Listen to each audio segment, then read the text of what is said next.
One show, every franchise, zero middle ground. Welcome to the Fandom Files. You know, they say that these are meaningless arguments, but to us, they mean everything. From who actually walks away from a Batman vs. Superman showdown, to the definitive rankings of the greatest PlayStation 2 classics, we're breaking down the greatest debates in pop culture and putting our reputations on the line. We've done the research, we've got the receipts, and now we're ready to make a move. So the lines are drawn, but it's up to you to tell us where you stand. What's up, guys? Welcome to the Fandom Files. This is an extension of the Batman Drew podcast. You know, listen, they say that we shouldn't overthink the things that we love, but clearly they haven't met us, right? So we're the people who will spend 3 hours arguing about the physics of a superhero cape or the moral alignment of a video game villain, or which movie sequel completely ruined our childhood. So this podcast is dedicated to those deep dive conversations for the lore hunters, the casual fans, or, you know, just people who love to have a heated debate. And today we are talking about Avengers, right? So Avengers Doomsday comes out December of 2026, and I think that we're all, especially if you're a Marvel fan, we're all excited about the potential of Avengers Doomsday. What I love about where we're heading and what we're going to eventually do with Avengers Doomsday is I think we're going to have a course correction for the MCU. I think we're going to be able to take the choppiness and the misdirect of the MCU post Endgame, and we're going to reset the field, and we're going to go ahead and be able to have a new and updated storyline and agenda for where we want to go. And I think it's going to come in the direction of kind of a soft reboot of the MCU. I don't think we're going to go all in and we're going to just completely scrap everything we've done. But I do think that we're going to be able to, have a redirect of the mess that we've gotten with this multiverse saga, right? So today, though, I want to dive in to a file that's been in the works for over a decade. It's a case that has defined a generation of cinema and turned post-credit scenes into a cultural religion. And provided, that and proved that a guy with a bow and arrow could actually hold his own against alien invasion and the Earth's mightiest hero. So we're going to talk about the Avengers movies, the MCU Avengers movies. And what I want to be able to do is I want to be able to see definitively, top to bottom, what we believe the best and the worst Avengers movies are to date. Because we're getting 2 more in the next 2 years. And we want to be able to kind of see where they stack up. So let's go ahead and talk about Avengers. For the first time that we saw that a 360-degree shot in the middle of a ruined New York City could be so epic, to the moment that everyone stood up and cheered in a darkened theater as portals open, and the moment that all of our favorite characters from the MCU stepped on the battlefield to be able to take on Thanos. And with it all starting with a broken, beaten down Captain America with a I can do it all day mentality, strapping his shield, making the wound on his arm as tight as can be to be able to cover it up as best as he can, and to have this epic cinematic shot where Thanos and his army is facing off against a solo Steve Rogers, which that scene still fucking gives me chills. The Avengers movies have been the pinnacle of the MCU, and clearly they're looking for the Avengers movies to be able to reset, especially Doomsday, to reset what we've done and where we're heading for the MCU moving forward. So what do they look like, though? Let's revisit, okay? So Avengers, or the original Avengers in 2012, the hook for that movie was, can they actually pull this off type moment? I think us as fans, we were so enamored with the thought of an Avengers movie once they teased it after that first Iron Man, and we got introduced to Nick Fury, and then you saw Iron Man pop up at the end of Hulk, and you realize that all these movies are tied together, which was something that movie franchises hadn't done like that before, not on this kind of scale, right? And then we followed it up with Captain America, the first Avenger, and then we got Thor, and then we got our first Avengers movie. And I remember going to that Avengers movie. I dressed up, me and my family dressed up to be able to go. I painted my face green. I bought these big Hulk gloves, and we went to go see the Avengers before assigned seating in the movie theater. So Avengers came out in May, and in Oklahoma, it is miserable in May. It is easily 100 degrees, if not more. The humidity is terrible, and it is one of the worst experiences of being outside. And we had to wait outside of the theater in a long ass line to be able to go see this movie in IMAX. And I remember being so excited, melting this fucking Hawk paint off my face, looking like I walked in with jaundice. And the movie, everything was just so incredible about it, right? The main thing that I take away from that first Avengers movie was the dialogue. Like, I thought that Joss Whedon had wrote an amazing script and amazing dialogue that was snappy, that was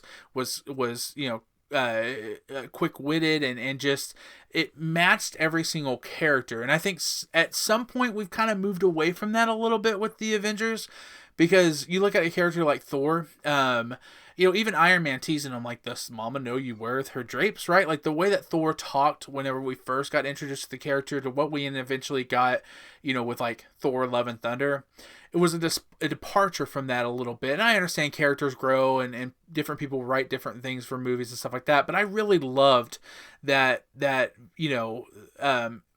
kind of version of Thor that we got in that first Avengers movie. And I love the fact that both him and Steve, for two totally different reasons, were very, I don't want to say confused of the world that they were in, but they weren't accustomed to it, right? And then you get some of the funny one-liners, but like Cap saying like, "Hey, I understood that reference," right?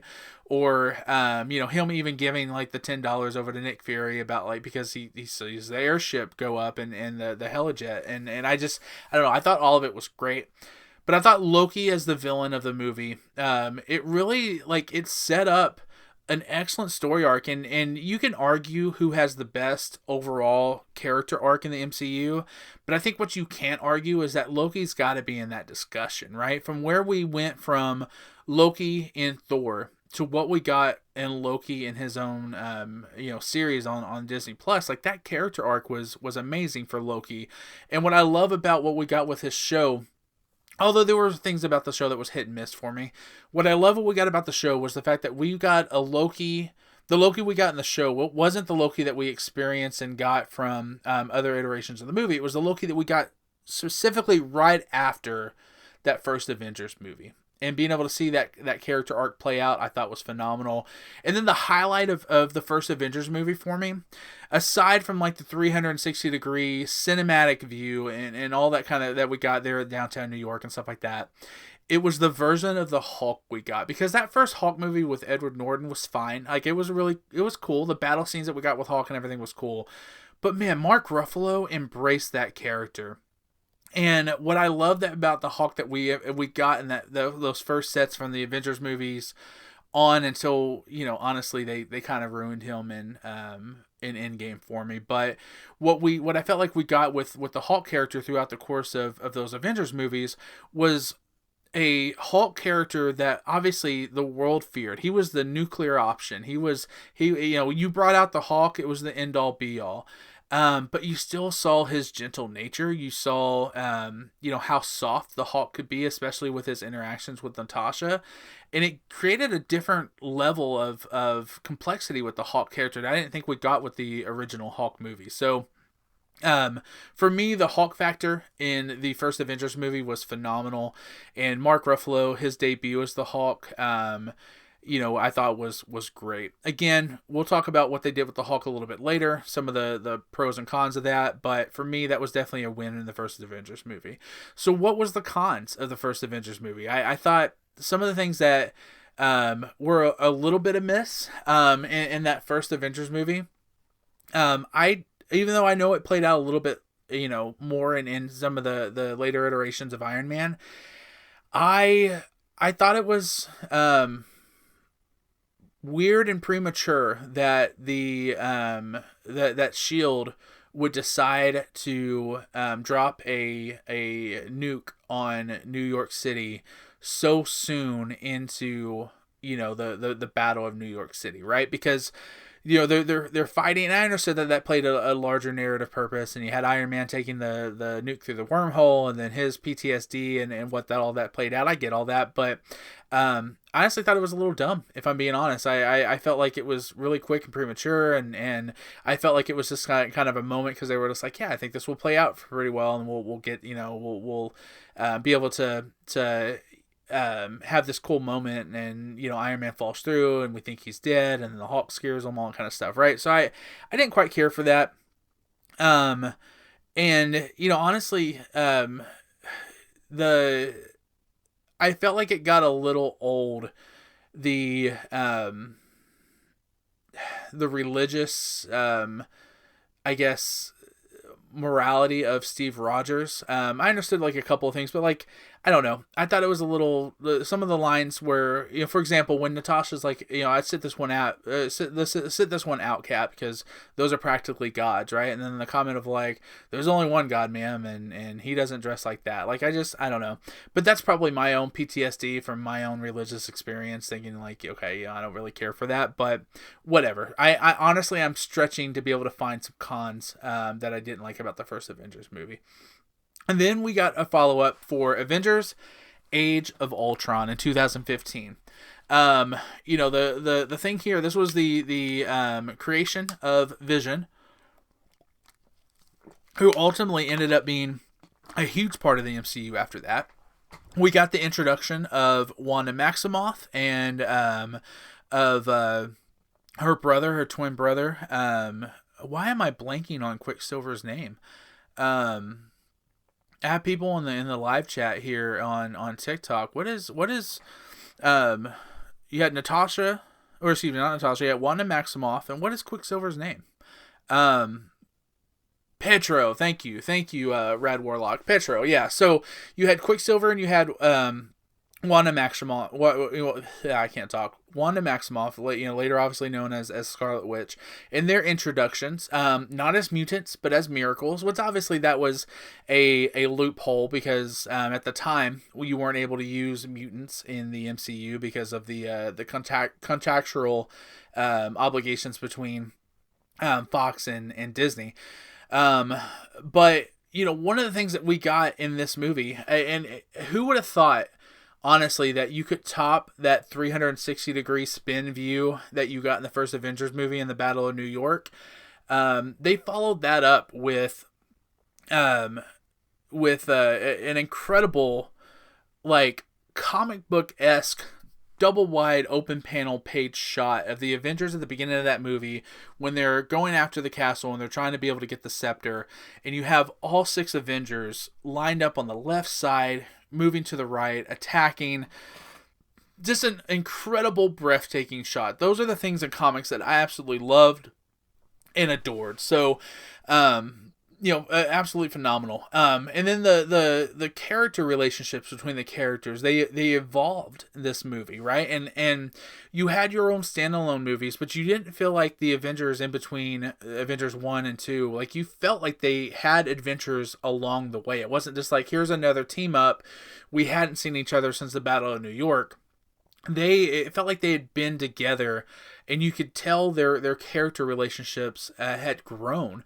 And I think you got that really at the farmhouse, right? So when they find out that Clint has a family and that they have to get off grid because of Ultron, and they're at the farmhouse, the dynamic between Steve and Tony, and that wood chopping scene was incredible, because that and I don't know if they had that planned in the works or not, for what we eventually got in Civil War, but looking back at it, clearly that was the basis and the foundation for the relationship that we got in Civil War, right? Because although they had disagreements, Steve Rogers and Tony, they respected each other, but they clearly didn't have the same ideology, right? So, and I think you got that at the farmhouse scene.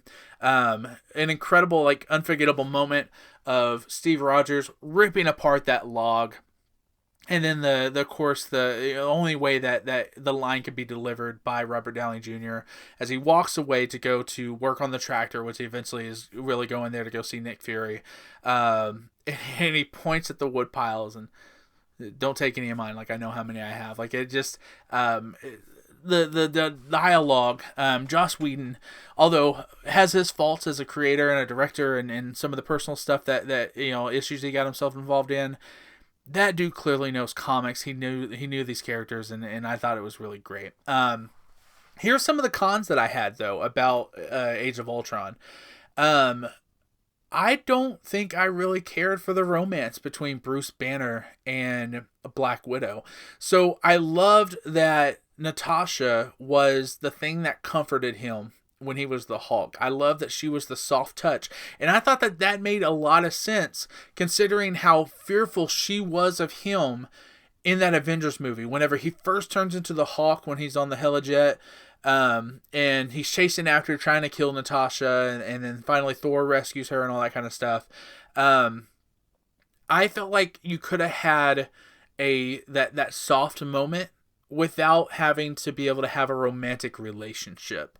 It's okay for a guy and girl just to be friends, right? It's okay for your female friend to kind of have that softness to you that helps to calm you and calm your spirits. I didn't think we had to have a love romance, right? And it felt exceptionally awkward to me when you kind of introduced a little bit of a flirtation between Natasha and Steve Rogers in Captain America 2 and Winter Soldier. So I wish we could have done without that, right? But the big win for me was the world building and story building that we got in this movie. So although, was it the best of the Avengers movie? I don't know. We'll see when I make my rankings at the end of it. What it did do was it set up for Civil War, Ragnarok, and the rest of the Infinity Saga, introducing the Infinity Stones and being able to show us what the future held for the Avengers in the MCU. But I do see the argument that people have saying that it wasn't so much a movie as it was a 2-hour-long trailer of the future of the MCU. I can understand that. I can see where they're coming from with that. 3 years later, we got Avengers Infinity War. Of course, the hook here was Thanos coming to collect the Infinity Stones because he wanted to snap half of the universe's population and creations out of existence to be able to balance things out, right? Listen, am I a fan of Thanos and the Infinity Stones? I would probably say yeah. If you're listening to this in podcast form, I have the Infinity Stones on my hand. I love the storyline of the Infinity Stones, not just from the MCU, but I love the storyline of the Infinity Stones from the comics. I thought that Thanos and his love for death and things like that, like I think all those storylines are so rich, and I do wish we could have got a little bit more of that. Obviously, you're talking about with the movies, it was hard to be able to figure out how to be able to add and incorporate all those things from the comics into the MCU, but I love the idea of Thanos wanting to balance things out. And honestly, Infinity War gave us a villain we could understand, right? Like, how many times have you been in a fucking crowded area and you're like, half these dipshits need to go, right? Like, I get it. Thanos, I get it. I understand why you did what you did, right? But in Infinity War, it gave us a couple of really cool different things, right? So it gave us a villain that wasn't just I'm going to snap the world out of existence. I'm going to, I'm a, mustache twirling, I hate, the universe, I'm going to destroy it kind of guy. He had a philosophy behind him. He saw his own world destroyed because it ran out of resources, and he vowed to not allow that to happen again. So he wasn't just a mad titan. He was a philosopher. He understood that things had to change in order to be able to have advancement. And I think it gave us a level of complexity of a villain that we hadn't had before in the MCU, right? Even Loki, up until this point, like he even Thor, like, you are a terrible brother. Like Loki, although you could see that he had his good moments, at the end of the day, he kind of always did what he did because he's a fucking asshole, right? Thanos had a purpose and a reason for doing what he did. And I think that it gave us a level of storytelling for Infinity War that was unlike any of the other MCU movies, right? So, um, I will tell you that some of the wins for this movie was the pacing. How do you introduce 30 plus characters in a movie and make it feel balanced? Like they figured it out. They figured out a way to be able to do it. And then the snap at the end, right? Like, who doesn't remember being in Infinity War and Thanos is about to snap. Okay, so first of all, getting ahead of myself,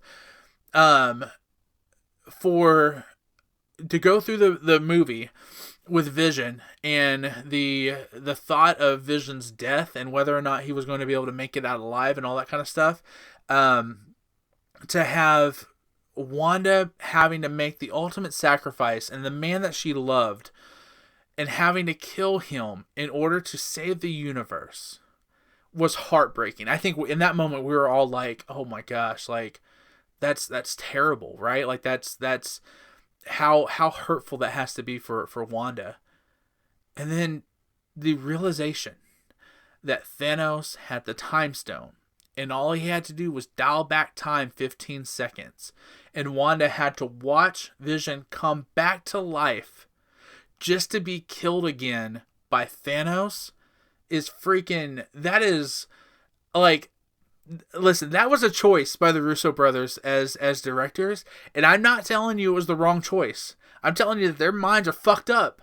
Like that is a insane plot twist to this movie. Because you could have went about it 5 different ways, but man, was it so fucking good. And then for Thanos to complete the Infinity Stone, get all 6 stones with the Mind Stone, he's about ready to snap his fingers. And then you have Stormbreaker flying its way, heading straight towards Thanos. And to realize how powerful Stormbreaker is, when he's holding the gauntlet up, he's trying to stop Stormbreaker, and Stormbreaker is cutting through the power of the Infinity Stones to stab Thanos in the heart. And you finally live out that moment where Thor comes down to Wakanda and turns the tide of the battle, and he screams, "Bring me Thanos!" And you get all of this that builds up to this climactic moment where the Stormbreaker stabs the chest of Thanos. Thor drops down, he's pushing the hammer in, and he's getting ready to win the battle and win the day, just for fucking Thanos to be like, "You should have went for the head." Snaps his fingers, and everyone's dusted. Like, that moment was so incredible as a fan. Like, and to be able to experience that, like, and I don't care how many times you watch Infinity War, you're never, like, one of the things that I am so ridiculously excited about as a dad is being able to walk my son through when he gets old enough to watch those movies and be able to see for the first time when he gets to that moment. I'm super excited, ridiculously excited to be able to see that, because that was such a cool moment. And so Thanos snaps everything out of existence, The movie ends, credits roll, and you have that creepy piano version of the Avengers theme to play out into the credits. And man, that so fucking strong. Just such a great movie. So what were the cons behind it though? What did I not care for with Avengers Infinity War? I think some of the things that I wish that, I don't know, could have been better done was some of the handling of some of the characters. Like I didn't care for when although I love the plot line behind it. I love when all the characters met up with Iron Man, Star-Lord, Doctor Strange, Spider-Man, Drax, on that ship. Arguably the strongest villain of Thanos' army is shit. Now I'm blanking on his name. Is Ebony Mog, I think is how you pronounce it. He him being arguably the strongest of those villains, just taken out because the kid knows, one too many movies. Like, it just, I don't know, it seemed a little bit off. I didn't really care for that much, but that's a small complaint. But my biggest issue with Infinity War is this is when we finally started to nerf the Hulk. Um, and ultimately what we ended up getting. And so I loved at the beginning because it set up just how big of a threat that Thanos actually was when, the Thanos is on the ship with the Asgardians. Loki, I love the line because it was delivered to him in the first Avengers movie. So it's a callback where he says, "We have a Hulk." Hulk comes out, starts beating up on Thanos. And then you see them saying, "Hey, let Thanos have his fun." And Thanos just beats the fucking shit out of the Hulk. I thought that was great, and I understood the fear of Hulk wanting to come out at the Battle of Wakanda. So I was fine with Bruce doing it himself inside of the Hulkbuster armor. What I didn't realize was that was going to lead into the fucking Professor Hulk character we got in Endgame, and I just thought that was a disappointment. So, moving on to the fourth installment of the Avengers movie, Avengers Endgame.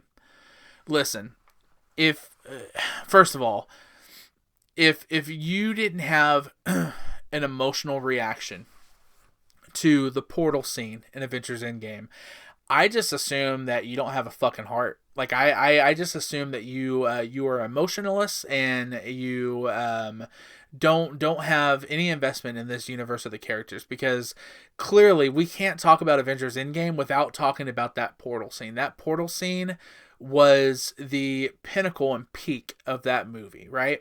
The build up to it I thought was great. How are you going to be able to use time travel? How are you going to be able to introduce two Infinity Stones? How are you going to come back from this? And the people who say that Infinity War and Endgame are one movie, yeah, like I understand the storyline continues. Infinity War didn't end on a cliffhanger, guys. Infinity War was a definite ending to a movie. It was the bad guy won. There was no ifs, ands, or buts about it. The bad guy won. Thanos won at the end of Infinity War. This was a separate movie, a continuation of the franchise, obviously, but a separate movie. And so, how did they handle it, right? So we praised the pacing of the movie for Infinity War. The pacing here was a little bit of a gamble. The first hour of the movie is pretty slow and somber and full of drama. But it worked. I don't think it was too slow. I think we needed time because the movies came out only a year apart. I think we needed time to be able to digest and take in just the impact that we had from Infinity War, because it was still fresh on a lot of us. And what they did at the beginning of Endgame to start out the movie, it would have been one thing just to start out the movie and say, "Hey, here's our world. Here's Endgame. Here's where we're at." They started out with a reminder to us of just the impact that snap had when we got to see Clint and his family get dusted. When his family get dusted, anyways, not Clint, but and it threw us right back into that world where we realized, like, hey, half the universe is gone. The characters that we love, they're gone. The impact that it had on their families, it's there, right? And then to switch up the genre of the movie and to make it a time heist movie. I thought it introduced, ways for characters to be able to contribute to the whole that normally wouldn't be able to. Obviously, like Iron Man, at this moment, anyways, the smartest man in the MCU, was going to figure out a way to be able to make this work. You knew that Steve was going to be able to figure out a way to lead the Avengers. You knew that some of the characters were going to be able to have their character moments, but who'd have thought that Ant-Man was going to be the guy to bring it all together, right? And although Ant-Man and the Wasp wasn't the best movie of the MCU by any means, it set up really well with the ending of Ant-Man and the Wasp, and him going into the side pocket universe, whatever, I can't remember what it's called, but and then coming out on the other side, realizing that the snap had happened. I thought all that played out extremely well. But of course, the big three, right? We hadn't got to see Tony Stark and Steve Rogers on screen together for a long time, and we hadn't got to see them battle together in a long time. And so to be able to go into the ending of Endgame, and you have the Trinity of the MCU, Thor, Captain America, and Iron Man, all fighting together against Thanos. That battle was incredible. Jam-packed with so many fan moments, right? And it all led, like, the buildup of everything, like, it was incredible leading up to that third act. And then, of course, we already talked about right there at the end where Captain America standing in front of Thanos and his army, ready to take on everyone by himself if he has to. Just fucking phenomenal. And then the portal scene, all the characters come out in the battle that ensues. All of that was great. And what was awesome was it could have ended there. But I got to tell you, as a fan and someone who kind of thinks these things out when I'm watching it and realizing what could be and what couldn't be, I will tell you the mic drop moment for me. I don't care for the character too much, but the Captain Marvel character, when Thanos says rain hellfire, and they realize that they're sacrificing their own in order to make this happen, but they're losing the battle. Thanos, in just one moment, turns the tides. The ships start firing down. All of our heroes are trying to protect themselves. They're putting shields up. They're trying to be able to survive this rain down of firearms from Thanos' ship. And then all of a sudden, the guns stop. And they point to the air and they start shooting away. And you have one of the characters, I think it was maybe Rocket, I don't remember, say, "What are they shooting at?" I will tell you, I forgot about Captain Marvel. I didn't even think about her not being in this fight. And then when she comes down with her stupid ass haircut, still worst character design decision, but breaks through that ship, and then starts taking down all of Thanos' ships, and then all of a sudden it's leveled out again. Man, that was just so good. It was just so good. And then the continuation of that battle, and you had Captain Marvel and Thanos kind of fighting there at the end. And I love that it panned out the way it should have panned out with a character like Captain Marvel, because she's arrogant. She's full of herself, right? And she thought to herself, once they had the little headbutt exchange, that it was over for Thanos. But what was great about it was that Thanos, he's a fucking general. He's a warrior. He's a fighter, right? So him taking the Power Stone out of the glove to hit her in the face with it, knock her back, putting the Power Stone back into the Infinity Gauntlet. Iron Man looking up, seeing Doctor Strange putting his one finger in the air, and then Iron Man. None of us knew. We all knew someone was probably going to die, but none of us knew how it was going to play out. To see in that moment, realizing that Iron Man realizes what he has to do, and he runs over. They fight over the gauntlet. Thanos pushes him back, snaps his fingers, nothing happens. And then you look back at Iron Man, and he has his hand up, and the Infinity Stones are running up to his hand, and he delivers arguably the most iconic line that we've had in the MCU, "And I am Iron Man." And he snaps his fingers, and the battle is over, and we realize that Tony can finally rest now. Because he has saved the world. He saved his family. Just an incredible ending, obviously emotional pack ending. So you can't argue the fan moments that Endgame gave us. You could argue that Endgame was nothing but fan moments, but I would say that the storyline panned out as well. Like, the storyline was good, and it was funny, and it had its moments. And hell, just the other day, me, Scarlett, and Grayson were eating dinner, and we had tacos, and I dropped one of my tacos, and everything fell out of it, and we made an Endgame reference, right? Like, it just, all those moments were incredible in that movie, and I thought it all worked extremely well. A couple of other highlights in that movie that weren't necessarily narrative story moments, but that made the movie for me.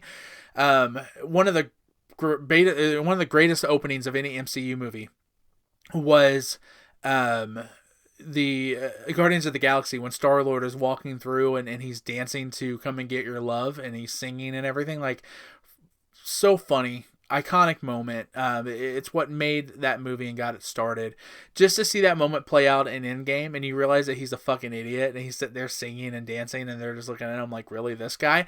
I thought was great fan service, but it was an incredible moment. And then, although I didn't like it, don't come at me in the comments. I know that it meant a lot for a lot of people, but the fight at the end where all the female superhero characters came together to be able to work together to be able to try to get the Infinity Gauntlet to the van, to be able to try to send it back, the stones back. I thought that was a good moment as well. I thought it was a little bit forced, but I know a lot of people loved it more than I did.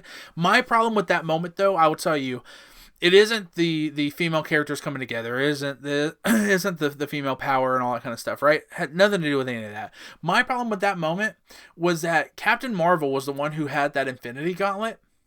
What the fuck are the other ones going to do? If your name wasn't Wanda Maximoff at that moment, what are you gonna fucking do? Like I'm sorry. Like, I like Valkyrie. I like Wasp. I like Nebula and Mantis and stuff like that. But what are you going to be able to do that Captain Marvel couldn't do her own fucking self? So I didn't understand like why they all came together, other than to be able to have that fan service moment. I understand that, but I'm thinking about it from like a power level and superhero point of view. What are they gonna fucking do? Like, whatever. So, but that's fine. We had that moment. I know a lot of people loved it. My wife loved it. I'm all for it. Okay, great. But a couple of things that didn't work for me for the movie. Hawk. What the fuck? Why did we get Professor Hawk? Like, it played no purpose. Everything Professor Hawk did in this movie, Bruce Banner could have done. He could have done it. And then at the end, at the portal scene, it would have made it even more impactful to be able to have Bruce and Hawk come to the realization that they needed to work together. And I would have much rather had a, half arm Hawk after he snaps everything, back, versus a, Professor Hawk that we got, like this nerfed version of the Hawk. It was just so fucking stupid. I don't get it, because leading up to that moment, there was nothing that Hawk did as Professor Hawk that Bruce Banner couldn't have done. Even when he went to go get the stone, from New York City, when they went back in time, and he was going to go get the time stone from the Ancient One. He didn't do it as the Hawk. Hawk walked up and she knocked the Hawk out of him. And it's just a version of Bruce Banner, a spirit of Bruce Banner that's sitting there. We didn't need to get Professor Hawk. And I pray that the Russo brothers will fix their mistake when we get to, the next Avengers Doomsday movie, and we get the version of the Hawk that we need and that we deserve. Because what we got in the fucking Endgame with Professor Hawk was stupid. It just was. It wasn't good. I thought it did ruin the movie, no, but I thought that it was a weak excuse. And I don't know. I don't know what Mark Ruffalo or the Hawk character did to the Russo brothers, but I thought it was stupid, right? So that's my biggest complaint about Avengers Endgame. Sure, there were other moments that could have been issues, but for this thing specifically, I don't know. I thought Professor Hawk was a little silly. So, all right. So where does that leave us, right? So we have 4 Avengers movies. We have original Avengers movie. We have Age of Ultron. We have Infinity War, and we have Endgame. So for this episode of the Fandom Files, I'm going to rank them. I'm going to tell you which one I thought was best and which one I thought was the worst. So we're going to start with number 4. Number 4 in my order of the Avengers movies, it's Age of Ultron. Listen, all 4 Avengers movies are great. Age of Ultron was the weakest of the 4 Avengers movies. It just was. There were parts of that movie that really made no sense and that were a little bit ridiculous, if you ask me. Especially the visions and stuff. Like Thor, for example, flies away. He's like, I got to figure things out, right? I got to take some time. He flies away to fucking do what? Like to go meet with Heidel and Heidel, yeah, whatever his name is, and to talk about what potential future there could be, I guess. But like, I don't know. I thought it was a little silly. And then I also didn't care for the end battle in Age of Ultron.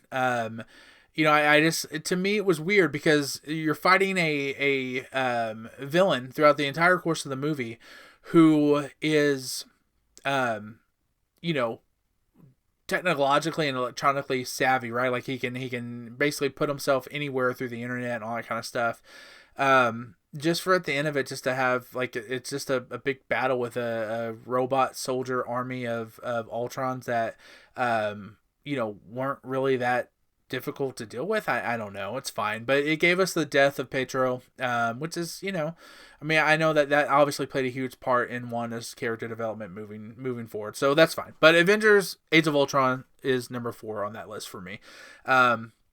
Highlight of that movie, though, I also loved when they're all trying to pick up Mjolnir, and then you see the little bit of wiggle out of Mjolnir when Cap starts to pick it up, and you're like, there's a chance.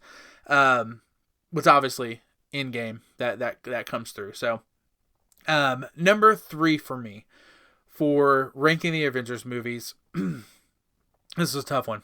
It really is, because I think depending on how I'm feeling that day, you could go between either one of them.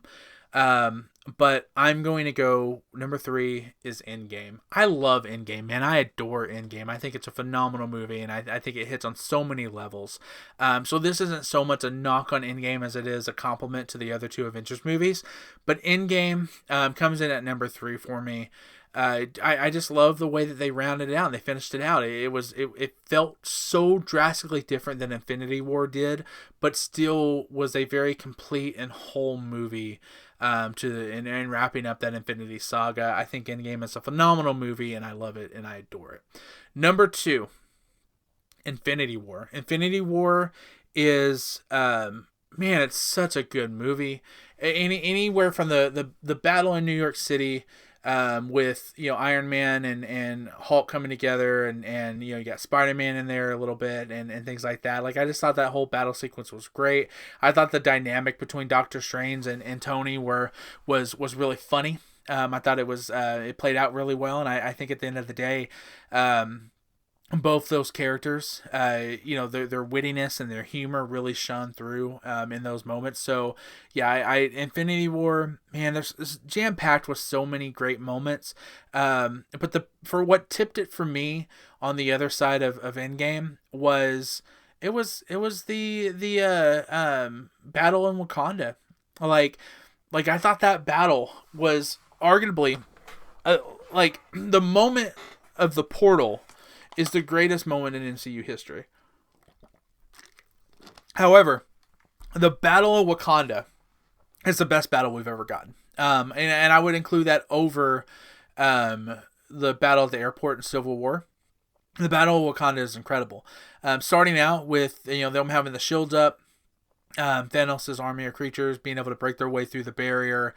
And then you see the Wakandan army taking off running to go on the battle. And in the moment where Cap and Black Panther are running ahead of the pack and they're side by side running together, going into battle, I just thought was great.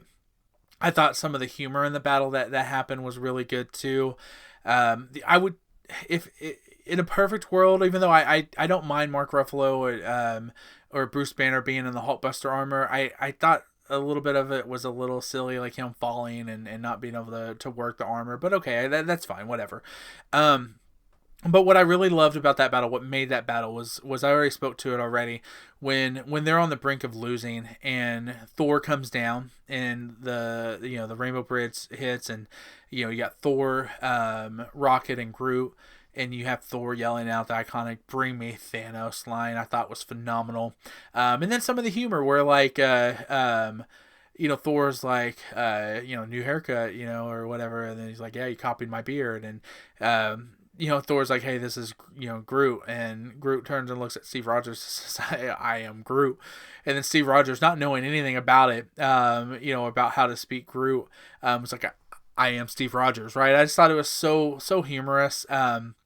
And even whenever it looked like Wanda needs to enter the battlefield, and she comes down and she saves a couple of the characters, and you had the Wakandan war. I don't remember which one it was, but saying like, why was she up there? Like there's so many fun lines in it, and great humor when it came to that battle.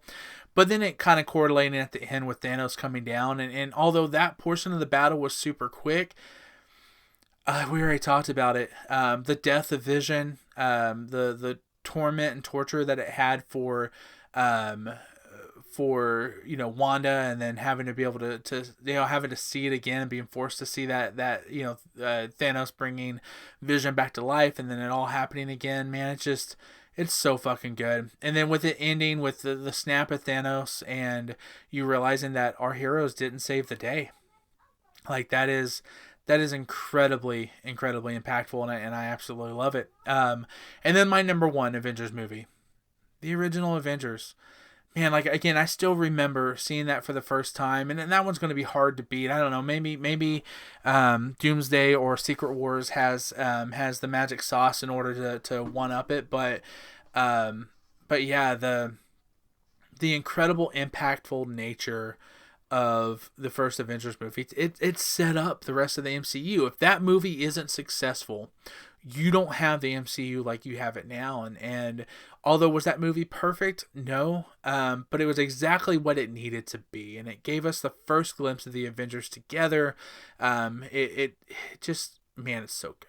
So there are my 4 Avengers movies. So number 4, Age of Ultron. Number 3, Endgame. Number 2, Infinity War.